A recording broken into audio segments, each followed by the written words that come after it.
Hello, and welcome to Chakontas on Friday. I'm Mr. Chakonta, and this is my co-host. This is Chakontas. And yeah, this is a new podcast that we'll be releasing on Friday. Just talking about life, our experiences, and everything in between.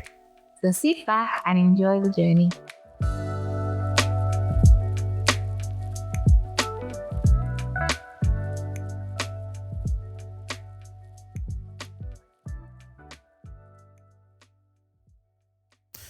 Hello, and welcome to part 2 of our review of the first episode of Blue Therapy. What's that? Love and... In Love and Toxic, I think. And In Love and Toxic.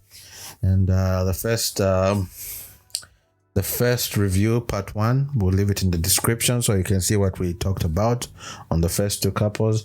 So now we'll continue on the other couples. So who are we going to go next? I think Sean and Ray. It's quite brief, but Sean both Ray. of them are quite brief actually. But Yeah. So yeah, what did you think about them? And what do I think about Sean and Ray?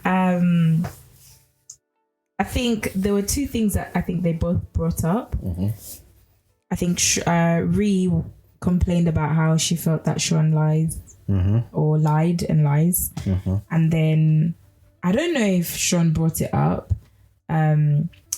She talked about he talked about Ree's attitude. Am I right? Or that's my assumption. Attitude and loudness. Loudness. No, is it loud? No, he didn't say that. He didn't say loudness. He said something else. What was it? He said it's a bit like loudness, but there's a word he used. Maybe he said loudness, but she's just always shouting, is it? Yes, that's it. She's always shouting. Always shouting, yeah. So yeah, you're better at starting these things, to be honest. What do you think? Then I can ad lib. I understand where Ree comes from and saying, okay, she's got an aspect of where she's understanding, like, okay, based on what you've portrayed in the relationship, I think it brings a level of maybe I don't trust you. Yes. I feel like you've not been honest. When we first met you, the first thing was your age. You lied about your age. And that was something that triggered me.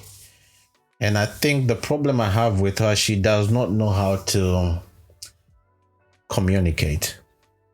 She doesn't know how to communicate and bring her problems and say, these are the things that I'm struggling with. Her communication style can be very aggressive and can actually bring, she may be even right. Yeah. But because of our communication style, it becomes more of, it's like a combat sport. Yeah. It becomes more of, I want to show you how I don't like this, to the point of I will be so disrespectful. Yeah. And I think that's, it just now cancels whatever she's actually feeling. I agree. And I think there's certain relationships where like, we do see those things where like, especially like you ladies. Say you ladies, or just say me. Before you now start, the other ladies start saying, Are you sure? Just say you, my wife. No, but yeah, but Are you sure it's ladies? I think you ladies, sometimes I think ladies, I think there's also a certain thing like from a biblical perspective where like we're told like how, just not only ladies, but in general, how we should be bridle our tongue, how we should be able to, is it bridle? How am I saying? Control your tongue. Yeah. But like it's like you're giving the examples of how the tongue is so powerful. Yes. Basically. And the way we speak sometimes can be very demeaning. And especially for ladies, especially if it's now men, when men desire respect, in the way we also speak, especially when you're doing certain things like that, it just brings an aspect of where the man does not feel respected. That's true. And I think that's where I think her problem is. I agree. She may be feeling these things, but she doesn't know how to communicate them. Yeah, in a loving and respectful way. And instead of taking responsibility and saying my communication style is horrible, she becomes very braggadocious about it. To the point of where she's now saying, I'm this, I'm that, and basically trying to say, I'm very, how can I say, how is, she mentioned something like in her little intro. Or what should like I'm a bad bee. No, not that. Yeah, I haven't forgotten about something that. Else. Oh no, so she was basically saying that she basically calls it confidence. Okay. And I think that is not. You don't have to be confident. You don't have to behave that way. No, you don't have to behave that way. Yeah. And I think it's also just showing an aspect of where ladies, there's an aspect of where your confidence should not be something of where you should be very aggressive and become so combative to the point of where it's like you're, I don't know. How do you describe that? I don't know. But I agree with you. I think sometimes we let our emotions speak. Like you feel angry, you feel. I don't think most men are verbal, and if they are, it will be, do you know what I mean? I think us ladies, we're quite good with our with speaking, and so when we're upset, it's easy for us to verbalize that. So it's easy for us to be angry. It's easy for us to get upset and to now, and even like you said, but I don't know how to. My point is, I don't really know how you describe that, but yeah. Yeah, and it comes out emasculating somebody. Yeah, it does. I don't think you realize how it's like. Yeah. Because seeing her do that to him, I was just like, you don't talk to someone like that. And it just in general, you don't. It's not nice. No one likes it. Even when they're wrong, to be spoken to that way. Because then they become defensive. Then it doesn't help you. You don't help yourself. But yeah, I think there's something about you men that, you can correct me, that when a woman speaks to you a particular way, you kind of shut down. Yep. And I think that's something I've had to sort of be learning as well, because there are times I am upset with you. I am really upset, but I don't know how to express it but my words. But even when I'm right, you don't like it. You don't like it if I come and I'm like, oh, and you said you're going to do this. And I'm like, oh, but babe, you didn't do it. Even then, you still want me to speak to you calmly. And I get it, actually, because if it was the other way around, I don't want anybody to speak to me anyhow. But I do think that she was very disrespectful. And it took me a while to realize, we talk a lot about how women want to be loved and how men first thing they want is respect. I actually think I agree with that now more than before, because I was like, well, I also want to be respected. I deserve respect. I'm a woman. Like, it's not just men that need respect. But I still do deserve respect, but I think it's a different level. I think if you shouted at me or raised your voice at me, I don't think it would be the same impact that I would have personally between us two as that you would have if I shouted at you. I think respect is a big thing for men, and I think sometimes us women can undermine that. Yeah. I might be wrong, but I generally do. I now agree with that. Women want love and men want respect. Women still want respect. Men still want love, but I think the level is different. Is not equal in each area. Okay. This is the first time Look at you. Yeah. So, Took me a while, but I'm getting there. That's good. Yeah. So yeah, like Ray gives like some Jada Pinkett Smith don't vibes. start on that one. Let's not even start on that. But I think no, she doesn't. Does she? No, I don't think so. But anyway, she does, to be honest. Really. She does. The way she even remember at the end of the thing, how she basically said, "You shouldn't have talked about my family like that." And when they were going, she basically after the session, she was so she was trying to be but she was she's basically I'm either your big sister or trying to be you're my child and I need to basically she really was disrespecting him and talking to him like a boy. Yeah. And I think he's and I think the thing is for him, he didn't want to, he was, retaliating, but he knew also where to go. Yeah. And I agree. That is how she felt disrespected. That's when the ball hit that, oh, you're disrespecting. And now she'll be you're disrespecting me. You can't disrespect my family like that. But you were just disrespecting him also. So just because you didn't say anything about his family, that doesn't mean he doesn't feel exactly the same level of disrespect. The way you feel now that he's giving you a horrible example and has disrespected you in a way that you can now be like, oh, I've been disrespected. And then for you even got up and made it all my days. But for him, he was still sitting there listening to you disrespect him. And the way she even came back and she's like, what did you say? What did you say? I know. I'm just oh my days. Honestly, it was so embarrassing watching. I'm just I could never talk to my husband like that. No. Even when I'm mad, what is this? You know, and I think it goes back to what you're saying. If we look at it from how do we analyze this from a biblical perspective, you're saying, look, men are called to love their wives because love is something that maybe is not, it's not something that we want. So because we don't want it we want it, but not to the extent that you women want it. And I think that's why the Bible calls us to love our wives like Christ loved the church. Submission is also now basically another aspect of saying respect your husband. Yeah. Because it doesn't come naturally to you women. No, it's hard. It's basically now saying this is what the man deserves. And this is what God is calling you to do.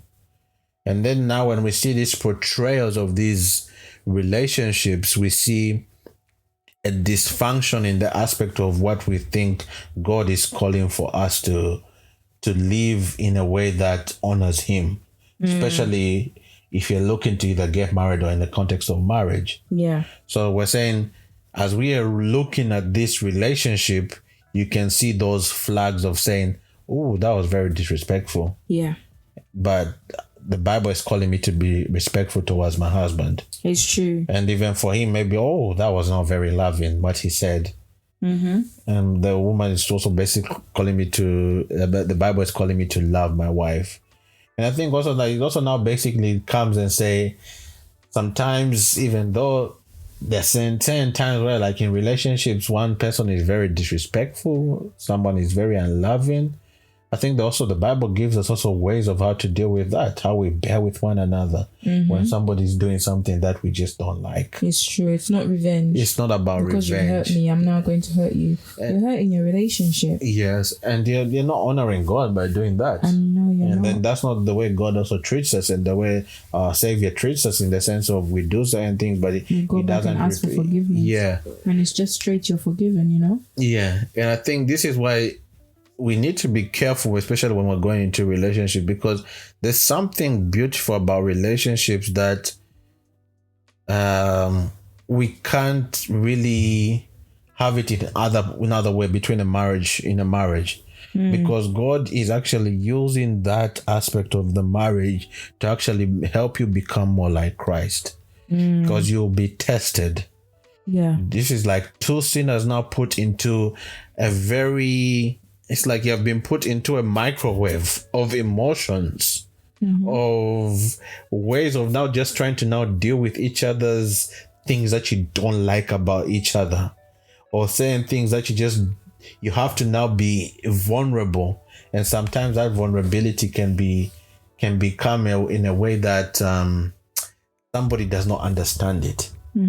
And the way we now speak to each other can become very hurtful and very demeaning. Sometimes it can be very toxic, as the thing is basically saying, are we in love or toxic? And the aspect of even just a relationship is there's a level of both. There'll be a level where it's toxic and we have to address that. And there'll be a level where sometimes we're so in love, we ignore the toxic aspects of the relationship. Yeah. There needs to be a balance. We're not trying to say, this is what I think even just scripture gives us a way of just, there's not all the time where it's always rosy. No. It's not all the time where it's always just bad. God gives us a balance of both. And even in a relationship, we need to be able to do that. And sometimes even like when people are going to therapy, some people are always just wanting to romanticize this aspect of, I want those good aspects. But they forget that the vows that they will be taken if you're single, it's for better or worse. If the ones who are in the marriage, it's for better or worse. Yeah. And those are the vows that you basically gave. And now it's now testing you and saying, what are those vows? Are you basically going to stand and honor those vows? And the covenant that you've made with one another is not only between the two of you, but it's also with God. And that's why there needs to be a seriousness. So even that's why we're going back to the other thing, signing and whatever, it just shows a level of seriousness. It's not only just the aspect of, it's basically trying to say, if we have to basically break this, we have to go into an aspect of the law has to now come into force. Yes. Because we're breaking a contract with what the law of the land is saying, and we're also breaking the covenant that we also God has mandated of between man and the woman. So that's why there's an emphasis on that. So yeah, I've talked a lot a bit on this one. No, I think that was good. I think that was a nice summary, to be fair. I don't think that they didn't give us much either in terms of compared to the other couple. We haven't gone into too much detail. Yeah, but I think that's quite a good thing to deduce from that. And I think the only thing we haven't maybe touched on is him lying about his age and her feeling that he dumbed it down, or she gave the impression that he lies. And I think, when someone says something to you in a relationship that, if I say I think you lied and you feel like, oh, it was just a white lie, I think, it is a lie. I think that's what sometimes, I feel like if he'd said, I'm sorry I lied, I just, when I created it, I was just, but I'm really sorry that I lied, please forgive me. I think maybe she would have responded differently. But it's appeared that the way he responded, because she was like, he didn't say he lied, he didn't agree, and he didn't disagree either. He was just trying to dumb it down. It's like he was trying to dumb it down for him, but maybe he wasn't seeing what she sees. For her, you did not tell the truth, and the truth was important to me because I thought 2-year gap. Okay, it's not that bad, but now thinking 4-year gap, that is actually a big difference. And perhaps for her, that might have changed her mind. That might have said, you know what, I'm not going to date you. And I think this is where it comes in a relationship. It's also about being truthful, even for the things that you might be ashamed of, or even the things that you don't want to tell. You owe it to that person to tell them the truth, because then it gives them the opportunity to say, yes, I want to go on, or no, I don't want to go on, because you took away that choice from her by lying. And you think it's just 2 years, but no, you took away a choice from someone. And that's just an example of that. But there are other things that many people lie about in relationships, but they look at it from their side like it's not a big deal, but from that person it is a big deal. And you need to be able to acknowledge that and acknowledge the mistake. And a lie, whether you think it's a white lie or not, and I think I'm one of those people who's just like, it's a lie. I don't care whether you think it's a small lie. You've changed number 1 to 11 or whatever, and yeah, it's not a big deal. For me, I'm like, it's a lie. The Bible says it's a lie. There's no degrees of lie. Similarly, there are no degrees of sin in that sense. It's this is sinful, this is sinful, this is sinful. We're all sinners. So it's a lie, it's a lie. Apologize, acknowledge that what you're telling is not the truth. Some people say, well, I omitted it. Like is that guy who said, is him who omitted the truth? Yeah, he was like, she was like, and I feel like I get her, because she said in her statement, he said he was not going to go out. But I think that's what she said. But then he then said, because I didn't say I wasn't going to go out, I wasn't lying. And I think you also have to admit that, okay, fine, maybe you didn't lie, but why didn't you tell her that you were going, you said you're not well, and maybe she has come to bring you soup. It's just, how does it look like from the other side? But maybe also the thing is, maybe he would have seen that if she wasn't coming and saying, you lied, you're such a liar. I remember the last time, because as women, me too, I don't forget. But like, the last time you lied, the last time you did this, she was just going back, you lied on this, and now you're lying. And it's like, I'm not a liar, don't call me a liar. It's not nice when people call you a liar, even when you're a liar, you don't like it. So even how she approached it may have contributed to how, they were not able to solve it. And for him to acknowledge that, okay, I may not have told you, I should have told you that I was going out, and say, oh babe, yeah, I don't feel well, or I've gone out, or I'm really sorry that you feel this way. It didn't occur to me, but I promised to you I wasn't lying to you. I mean, if he says that to you, then what can you say? If you now continue to take offense, then perhaps the problem is you. Yeah. And I think it's on the other side. I think another thing is also the other side where I was saying, like, if you're ready, you're saying like he lied about the age. Yes. And I think another problem I also want to see here is, especially you women, our issue was like, look, you lied to me, and then we became physical and all that stuff. And I'm saying this is why it's so important to have a standard. especially this is the thing, like on a biblical side, we're saying, look, that's why we're trying to say, before we start becoming physical, let's make commitments. It's true. That's true, because that hurts, isn't it? Because I'm saying, look, it's like you basically, you know somebody today and tomorrow you're physical. And then now you're basically, trying You're invested. You're invested. And that lie feels even more like a lie than if you hadn't been, you hadn't slept together. Yes. I think there's something that sex does. Whether, or whatever, if it wasn't sex or another element of them being physical, there's something that does when you physically give your body to somebody and you exchange. There's something that does where you feel a level of commitment has been made. That's why even when people, say, oh no, we never said we were an item, you still feel hurt. That, oh, I gave an element on. Why is that? Because that's how we're created. We're created for this thing to be shared in a setting where there is commitment, in a setting where there is marriage and vulnerability, and you're vulnerable and you're naked and unashamed.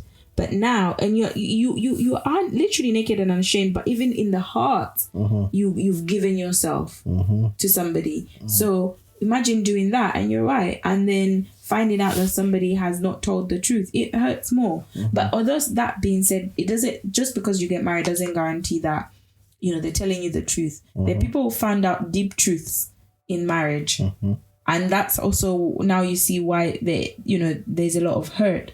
But I do agree with you, a lot can be avoided by waiting for a commitment of marriage before engaging yourself in sex, in other physical ways of committing yourself to somebody else, because that saves a lot of heartache. It's easy to let go of somebody. I'm not gonna say I believe so strongly that it's easier to let go of somebody that you have not had sex with than it is for someone that you have. So because there's something powerful about that. There's something about that commitment. But at the moment, everybody's standards, different people have different standards. But as a Christian, there is only one standard. So if you're not a Christian, that's a different story, right? But if you're saying that you're a Christian, the issue is that even though you're not a Christian, there's also the aspect. That's true. You're still gonna have the consequences of the aspect giving yourself to somebody comes with a level of. Even like people who are not Christians, we also just have to be honest, because people will like the issue of us being made in God's image, even though we deny and we don't want to commit ourselves to God. There's an element of where God has designed us in a particular way, of where certain things make us feel a certain way. That's very true. We want commitment. We want certain things. It's like, and the problem if you're not even a Christian, it's like those same commitments, you want them so much because you want them not only you're not doing them to glorify God. You're actually saying, I want them to glorify me. And that becomes even something where it becomes even worse, because you want it so bad. Because you want it to make you feel a certain way. That is so true.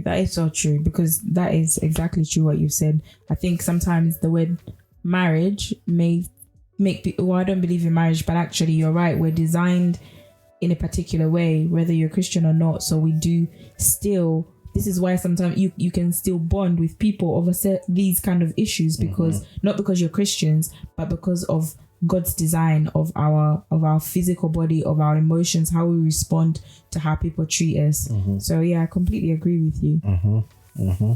So yeah, is there anything else you want to add on this, guys? No, I don't think so. I think it's a lot about, I think respect, definitely respect is a big thing. Showing respect. I know it's vice versa to him, but she was very much given a lot of attitude. Yeah.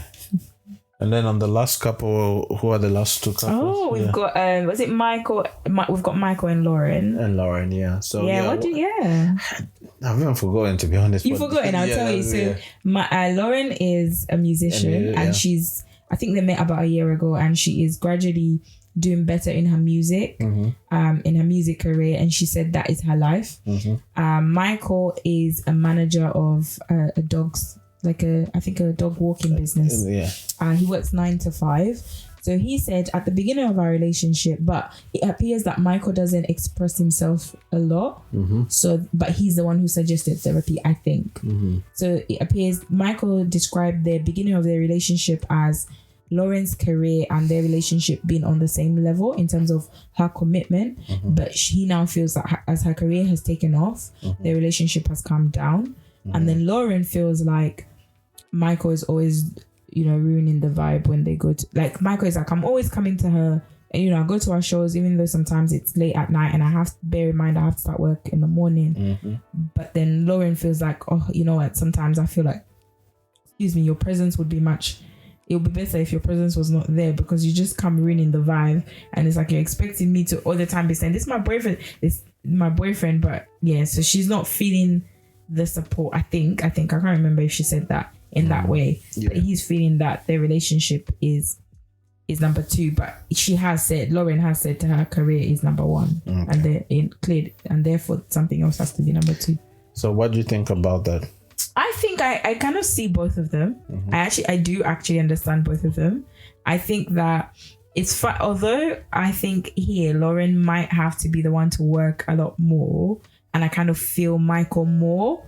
But on the issue of dragging someone coming and just being miserable and just like, nah, you know what, yeah. And I know it sounds rude, and maybe you might agree with that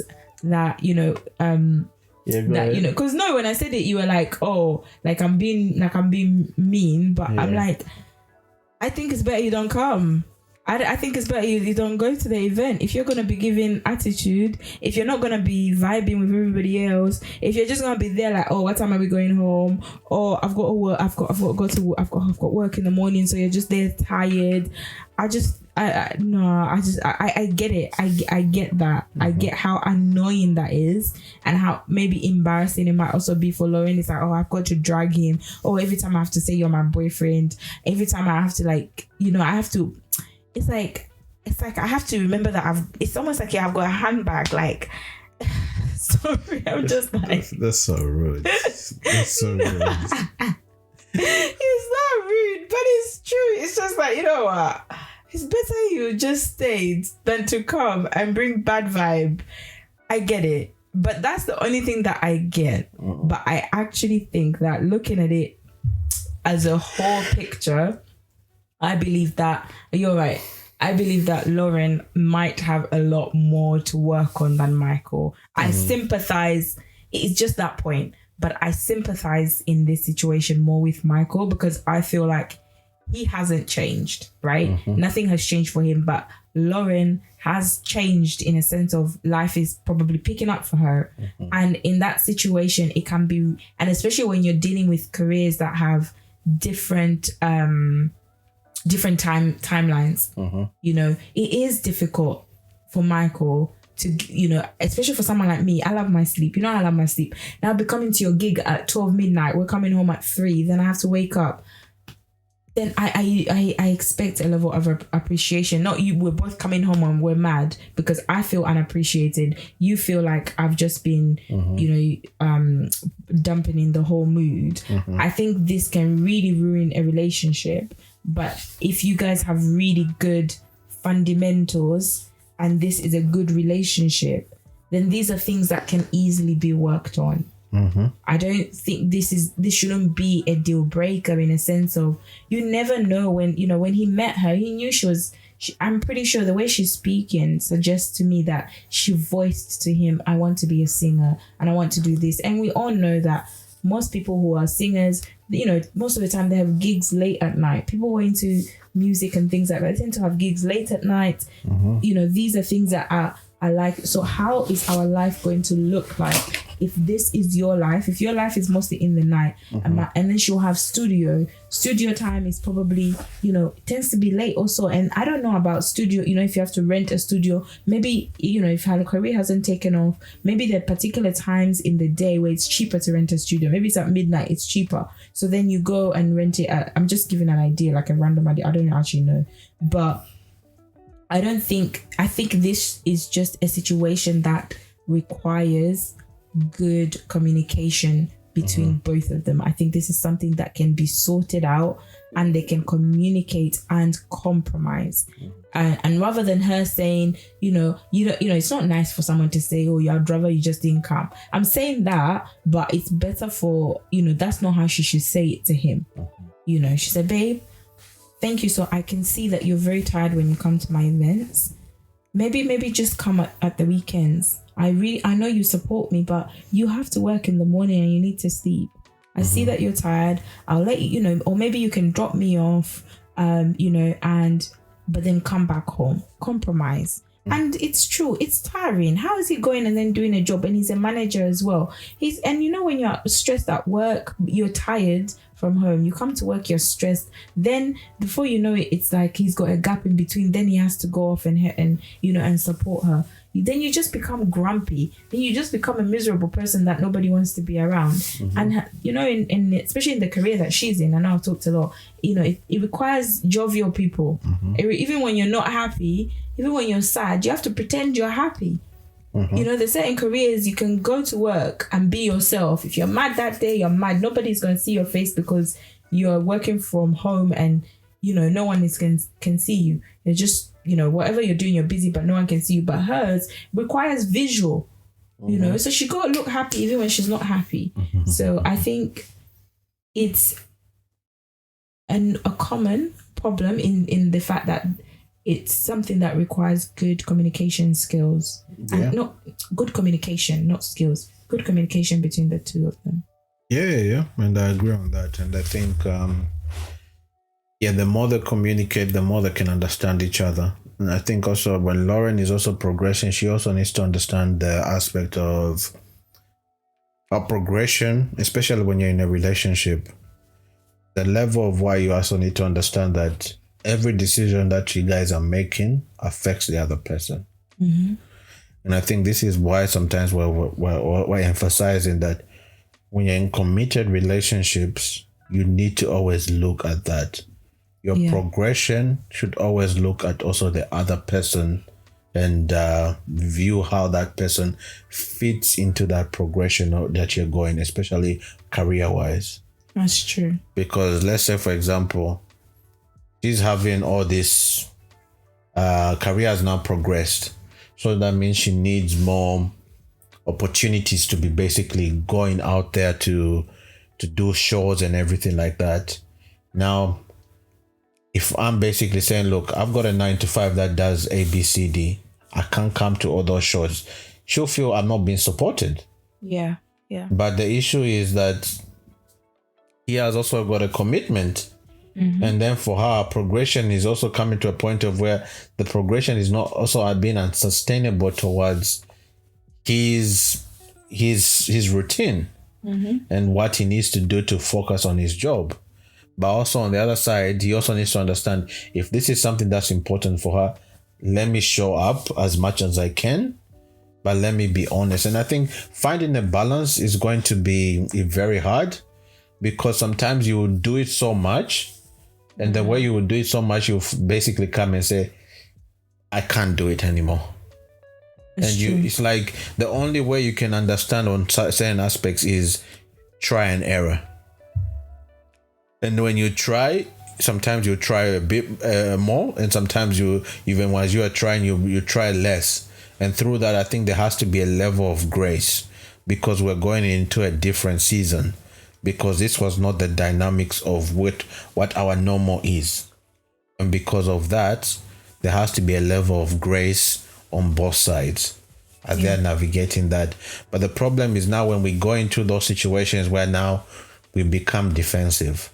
Yes. And we become saying, no, look, I don't have to do that. It's not my fault that I'm doing A, B, C, D. It's not my fault that he just has to. He's just comfortable with that job. And now becomes a conversation of now where we're becoming demeaning in the aspect of the season that we are in, to the point of where we're saying, I've progressed, and because you haven't progressed, now you feel I have to basically consider you or something like that. And it's because we're not empathizing and trying to say, what is the main situation of our goal in this whole us doing a relationship together? Because if we're doing a relationship together, we have to now say, look, there'll be things that we'll be doing outside, but are we good here? And how do we support those? How do we support each other on the things that we're pursuing outside this circumference of us? Because one of the things we need to understand, us is the most important thing. But and the other thing, because she said music was her career, or music was the most important. And maybe that's also that's the challenge, especially when you're in a committed relationship. Relationships take time, and relationships take an aspect of where you need sacrifice.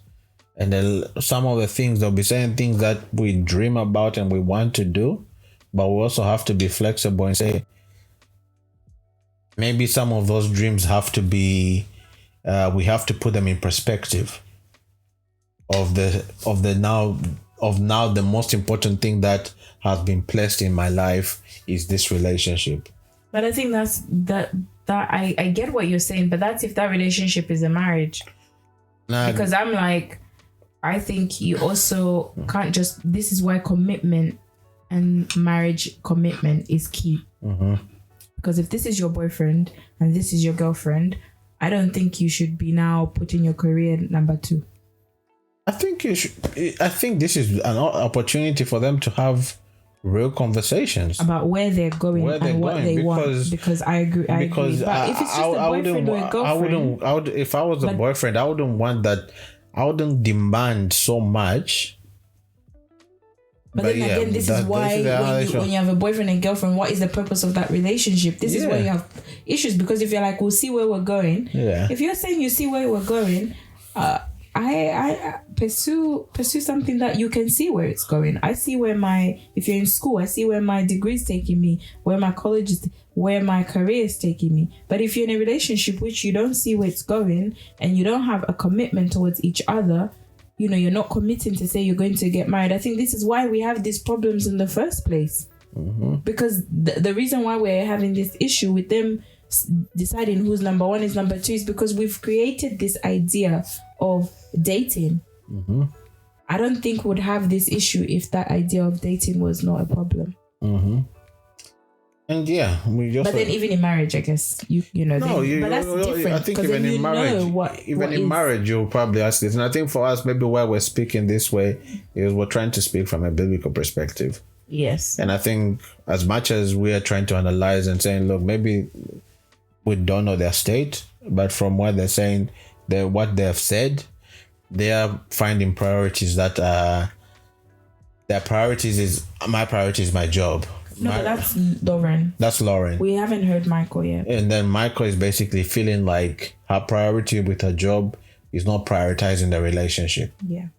And I think if we have to analyze that from a biblical perspective, there has to be a level of where we have to understand, okay, that has to be communication. Yeah, I think it's definitely communication because if Lauren is becoming defensive, mm-hmm. it's not going to help the situation. No. Because Michael will feel like I'm not being heard. I'm not listened to. Because he's basically now saying, okay, I'm trying to, because you progressing in your career and me wanting to be supportive as best as I can may come in a way of where I feel like you're not understanding the support I'm giving you. And you're taking advantage of the support I'm giving you. Yeah. And it can build an aspect of resentment. And then when she answers in a sense of, if you just didn't want to come because you're killing the vibe, you should just stay at home and everything like that. I feel like that can be true sometimes, as you have said, but I think it also becomes you answering that way demeans the aspect of I've come here, I've taken the time to do this, and because I've taken the time to do this, respect my time. Don't feel like because I've taken the time to do this, now I should just do it at your pace. And sometimes some people especially in a relationship, you can forget that somebody has come with you. And as you were saying, that handbag is yours. You still have to take it home. And you still have to, whatever, you have to protect it and all that stuff. It's not like basically you just put it on the side, do whatever you have to do and then everything like that. That's why we're saying, you have to always consider that. And I think those are communications, like with communication with time. And I think this aspect of try and error and a level of grace needs to be applied, especially in this context. Because with grace comes a level of how we understand one another. And how we understand one another, and we can be open and we can communicate the things that we feel are not working in this season. And how do we address it to better be there for one another in this season? And I think that's what I wanted to add. Is there anything else? No, not really on them too. I think that was the key thing that popped up for me. There are obviously a few other things, but those were the key points for those two. So I think now we've come to our end of part 2 of our review of episode 1. And we just hope and trust that our review has brought a level of different perspective on how to address this. And I think when we're watching these things, as we've been saying, they're nice and consuming, and we always get these shocks, especially from them. But I think our encouragement, as we've been saying, is analyze from a biblical perspective and address it from a biblical perspective to be able to find ways of how you can engage the culture, because the culture will always have a way of addressing it in the way they want to address it, and particularly they will address it based on what they feel is the best aspect for themselves. But for us as believers, it's not about us. We need to address them from the aspect of what brings glory towards God. Yeah. And we have to live our lives to the aspect of us trying to glorify God in everything that we do. So thank you for taking the time to listen to us. And we hope our review has been something that has been encouraging. And hopefully as we go on in our reviews on this show, you guys are encouraged. And anything else you'd like to add? No, that's it, my love. All right, so take care. Until next time. Bye. Bye-bye.